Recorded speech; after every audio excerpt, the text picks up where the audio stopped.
affiche aujourd'hui Muriel Robin et Louise Bourgoin. Un duo inédit et explosif réuni dans le film La pire mère au monde. Aussi drôle que touchante, elles ont adoré se détester dans cette comédie noire et désopilante. Il a parlé? Qu'est-ce qu'il a dit? Non, Madame la greffière, c'est moi qui pose les questions, d'accord? Il a parlé? Qu'est-ce qu'il a dit? Le film sort le 24 décembre. Il a été projeté en avant-première au Festival d'Angoulême. L'occasion de revenir sur leurs carrières respectives et certains de leurs talents cachés.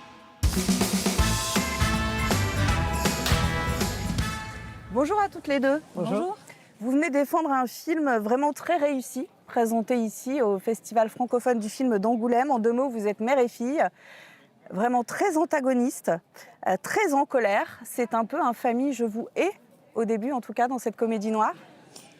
Oui, on a un rapport extrêmement conflictuel, très violent. On ne s'est pas parlé depuis 20 ans au début du film et on va être amenés à retravailler ensemble. J'ai un grand mépris pour elle, de la haine.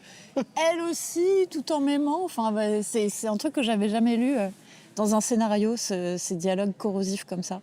Et c'est une comédie. Et c'est une comédie. Tu pourrais t'intéresser à ma vie, me demander si j'ai des enfants, si j'ai un copain, une copine. Des enfants? Non. Un copain, une copine? Non. Alors pourquoi tu veux qu'on en parle? C'est toi qui as décidé un jour de plus répondre à mes appels parce qu'apparemment j'étais la pire mère au monde, alors ne me reproche pas de ne pas faire d'efforts, d'accord? Vous avez appris à vous connaître sur le tournage, c'est un duo totalement inédit. Oui, Ouais. oui, on ne se connaissait pas. Alors vérifions, Muriel Robin, est-ce que vous saviez que Louise n'est pas le vrai prénom de Louise Bourgoin? Oui. Oui, tu me l'as dit, et ton vrai prénom cherchait le vrai. Je ne sais pas. Ariane. Oui, mais Ariane au Louise cinéma, Bourgoin. en fait, tout le monde m'appelle Louise. On pouvait pas Louise savoir. Bourgoin a fait 400 sketchs en direct pour le Grand Journal. Jingle oral. Je vous arrête tout de suite. En Miss Météo, très très décalée. Mais Ça t'en vous- as fait beaucoup plus. Non. Bah non, mais avec toutes les tournées, tu les refaisais. Ah oui, bien sûr, mais c'est le même. Louise Bourgoin sait-elle chanter du Céline Dion en latin? Je pense que Louis sait faire ça, oui. Louise sait faire ça. Omnia intellexi, gracias a Guti,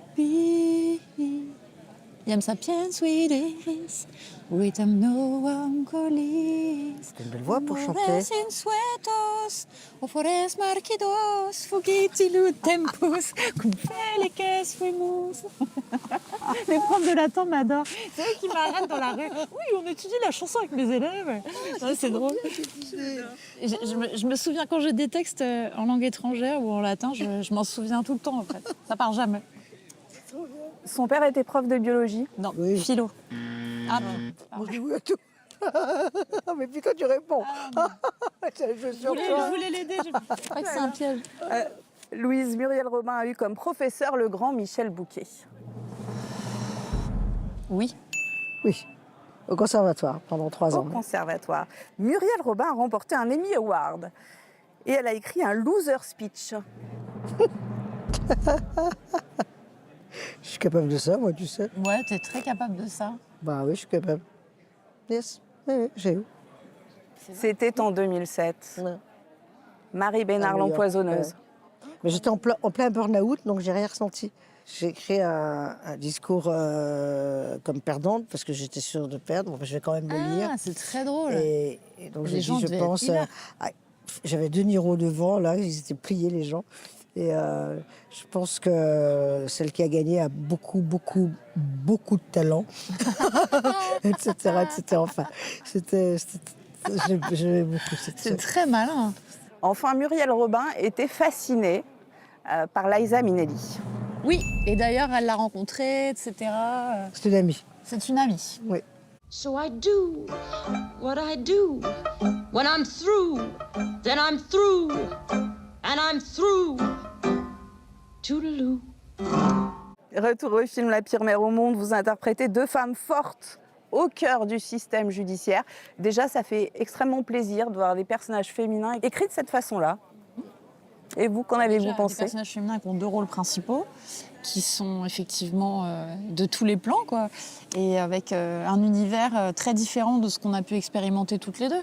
Un univers complètement déjanté. C'est très rare quand on vous demande de pousser les curseurs jusqu'à hurler, jusqu'à toucher le grotesque. Par exemple, je sais pas si je devais dire ok, c'est de la cocaïne en garde à vue. En garde à vue. Non, non, non. En garde à vue. Avec gros zoom avant sur ma bouche. En garde à vue. Il y a un truc, des plans à 360 et tout, ça allait dans tous les sens. Tourner un nombre de plans dans la journée fou, et c'est un premier film. Et c'est d'une virtuosité visuellement. C'est incroyable, quoi. Là, c'est très beau, quoi. Je mets ma cape, il fait un ralenti. Enfin, ça va vite, c'est au ralenti, ça va vite. C'est très moderne, quoi. Très, très moderne. Ça décoiffe. Alors que c'est vrai que moi, souvent, je suis quand même dans des trucs très réalistes.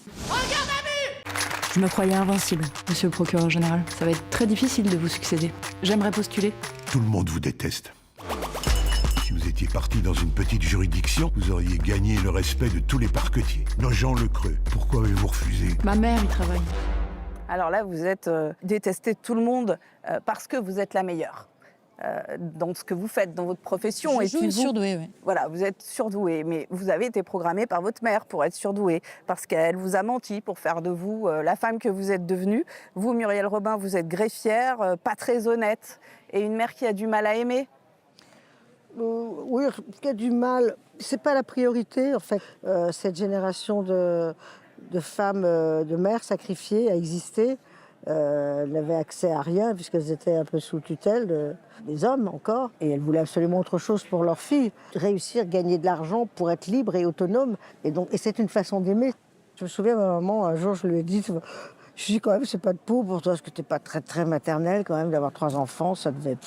Surtout quand on n'est pas maternelle, c'est pas rigolo. Tu nous as pas finalement aimés. Enfin, t'as fait comme t'as pu, mais elle dit, merci, je vous ai aimé parce que vous n'avez jamais eu froid ni faim. Donc cette génération-là, c'est intéressant d'entendre ça, parce que cette personne-là se dit, les 3 filles là que j'ai fait, elles m'ont, parce qu'elle a connu ça, elles n'ont pas eu froid, elles n'ont pas eu faim. Donc c'est bien ce que j'ai fait, c'est de l'amour. On l'a dit, ce sont des personnages qui sont poussés à l'extrême. Ça doit être quand même extrêmement jouissif pour vous d'interpréter ce type de rôle. Oui, parce que c'est une autre façon de faire rire. C'est la façon de faire rire de Pierre.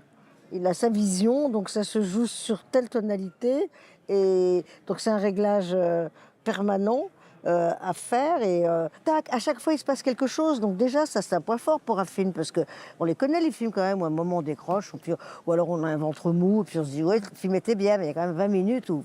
Non, non, quand on rit pas, on est ému. Quand on n'est pas ému, on a peur. Après, il y a du sang qui fait rire, du sang qui fait pas rire. Non, mais on est au spectacle. C'est vrai qu'il y a une sorte de d'hémoglobine, spectacle dans ce film, non? Et c'est vrai que souvent, quand je lis... Enfin, quand je lisais des comédies, je trouvais toujours que c'était le rôle masculin qui était drôle. Et puis moi, on me proposait toujours le rôle de la femme 2, donc qui fait tout pour que le rôle masculin soit drôle, donc qui est une sorte de passe-plat, de clown blanc, de quelqu'un qui renvoie la balle, en fait, qui fait « Ah, mais tu peux pas faire ça, oh non, tu exagères, etc. » Que tu fais très bien. Non, mais c'est vrai, ouais, c'est pour ça que là, ce qui m'a plu aussi à la lecture, c'est que tout d'un coup, on a des rôles virils, quoi. Enfin, je sais pas, toi, tu traînes avec des gros marlots, moi, je suis là à me prendre des gros tirs de balles, avec ma grosse meute de keuf. Enfin, il y avait un truc aussi très viril, quoi. Enfin, ce qu'on attend du masculin, en tout cas.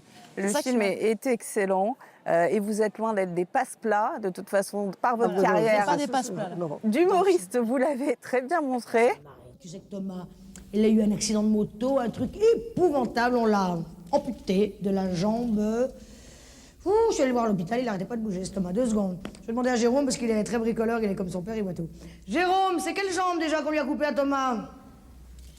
Ah, c'est le bras gauche, tu vois, j'ai bien fait de demander. Muriel Robin, vous avez rempli des zéniths pendant 30 ans grâce à vos spectacles, grâce à vos sketchs, mais on vous a finalement peu vu au cinéma, je dirais. Il y avait moins de passerelles à l'époque. C'est pas l'époque, c'est que ça continue. Hein. Là, on me voit au cinéma une fois, mais on me voit tous les...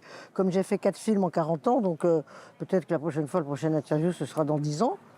Bon, bah, voilà, j'espère que je serai aussi en forme qu'aujourd'hui. C'est ce que je me souhaite d'abord. Et puis s'il y a eu d'autres films, ça sera bien. Mais bon, pour l'instant, avec le cinéma et moi, ça s'est pas fait, mais demain, c'est demain qui... Et quand Muriel m'a dit ça, j'ai joué dans 4 films dans ma vie, j'ai cru que c'était une blague, quoi. J'ai ri, et puis... Mais en fait... Non, c'est la vérité, mais j'ai une place dans le cœur des gens et du coup, c'est peut-être ça. Du coup, comme on se connaît bien, Parce que j'ai beaucoup parlé, trop parfois. Et en tout cas, bon, les tours, je connais bien, ils savent bien exactement qui je suis, m'ont vu évoluer, tout ça. Donc j'ai une place dans leur cœur, et quand on a quelqu'un dans le cœur, on a l'impression qu'il est tout le temps là, quoi, peut-être, je sais pas, quelque chose de cet ordre-là. Bon, en tout cas, le public, moi, il est toujours dans mon cœur, donc on ne se quitte pas d'une certaine manière. Il y a un rôle dont vous rêvez? Non. Non, qu'on ait envie de moi dans du rôle, ça me ferait très plaisir. Et si ça arrive, ça sera chouette. Je vous retourne la question, Louise Bourgoin. Est-ce qu'il y a un rôle dont vous rêvez? Gros blanc, une muette. Ça me ferait des vacances. Ah, j'aimerais beaucoup jouer une muette. Je fais Zorro, et tu fais... Ce serait bien, ça. Voilà, et tu fais machin à côté, c'est bon, voilà. Et moi, je serais très bien en Zorro. Donc on va vous revoir au cinéma toutes les deux. Moi, je serai masquée, on ne me reconnaîtra pas, donc je vais encore passer à l'as, ça va encore me passer sous le nez. Voilà. Merci infiniment à toutes les deux. C'est mes textes. Si vous avez envie d'une très bonne enquête, je vous conseille donc d'aller voir La pire mère au monde, parce que c'est une comédie noire, mais on rit aussi énormément. Beaucoup. Merci de votre attention. Merci. Merci beaucoup. Je peux avoir mon autopsie? Beyoncé! On cherche le chien sans tête, il est où? Depuis quand ma carrière t'intéresse? Depuis que t'es ma fille, t'avais pas coupé les ponts toute seule. Arrête de te foutre dans ma gueule! Est-ce qu'elle peut sortir? J'ai peut-être pas été la meilleure des mères, mais j'ai fait ce que j'ai pu. Et tu vois, quand je regarde ma fille, je suis fière de moi.